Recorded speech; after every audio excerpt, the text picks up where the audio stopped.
Gamer Spawn. Hi, my name is Hank Keirsey. I'm the military advisor for Call of Duty.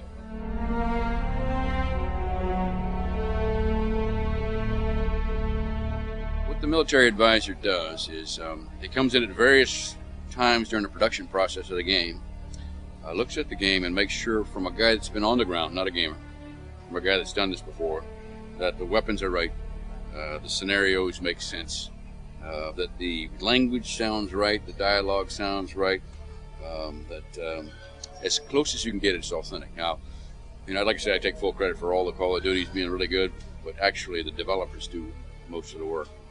It's like building a Mercedes, and I come in at various times and say, there's a dent there, there's a problem with this here, that kind of thing.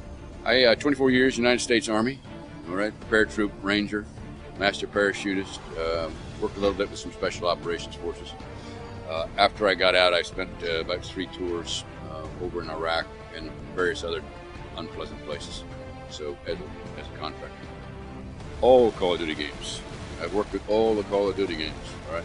From the very first one, the original Call of Duty, all the way through the Black Ops game, and now with the Modern Warfare 3. Every time these guys put a game together, they learn from the last game. They take the engine that was built to make this game, and they make it that much better.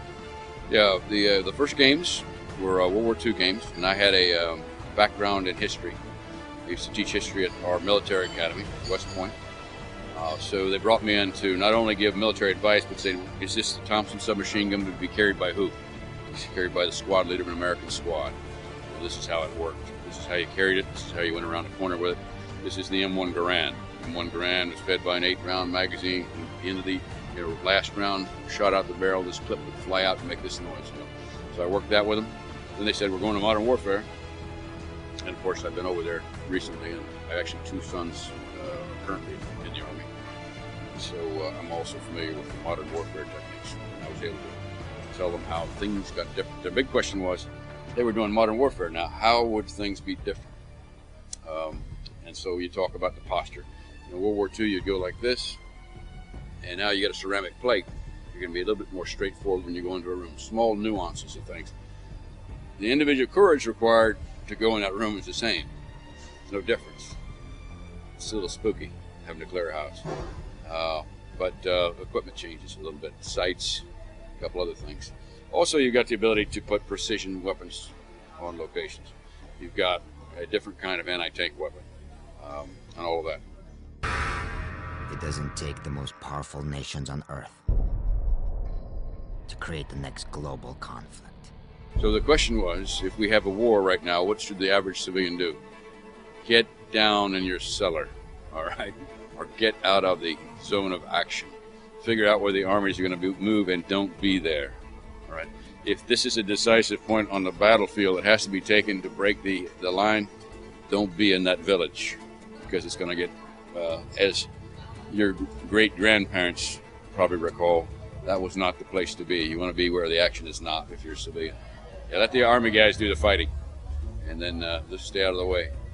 And don't worry, the side of right and goodness will win in the end. Okay. Yeah, the question is, why do I do exercise every day? You never know if there's going to be a zombie apocalypse or not. All right? That's the key is. And, dealing with zombies, having to run from one end of the house to the other as they come in the room, you have to have some cardio and fitness. Then you have to have the strength to be able to pick up, the zombie cadavers and throw them into a stack and use them to absorb the bullet rounds or slow down the other zombies as they come in the door. So, yeah, all of us need to be ready for that. So I would advise your viewers out there that are strictly flabby-ass gamers. You got to balance the yin and the yang, all right?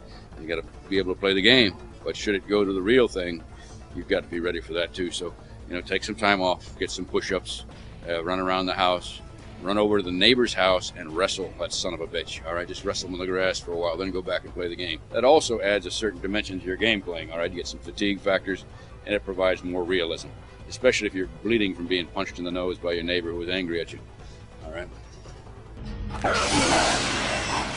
Yeah, but then you got the zombies on crack you got to worry about. And the ones that have been drinking Red Bull. They got into the Red Bull, and so every once in a while, you're going to come into some very frenetic zombie hordes. So, and of course, even if you got the slow ones, they're coming from both sides of the house. So you got to be able to deal with this one, move over there before the other ones get crashing in through your basement door, all right? And, you know, shoot them in the head. So there. Yeah, stay fit. All you guys out there, stay fit, game on, but be strong. No, I think that's pretty it. I want my partner here to say hello to the TV audience. She is from Iran, all right, which is a great country, all right. It has a screwed up government right now. And as you know, our president said it was in the axis of evil. How do you feel about that being in the axis of evil? About what? I didn't think she'd like that. All right. You still got family in Iran? Yes, the whole family. Where do they live? Tehran. Speak up to this thing. And Tehran. Tehran. Okay. Okay. How do they like the current government? They get used to it. You get used to it. Okay. Be very cautious. You don't want to get your family in trouble, you know. All right. Well, thanks for coming with us today. All right. Yeah. You get pretty eyes. Did you focus on her eyes? This is what the women of Persia look like. This. It's the thing that had Alexander the Great moving all the way across, trying to get over to get eyes like this. All right. Okay. Hey, troops, you're doing great work. Keep it up. I wish I could be with you.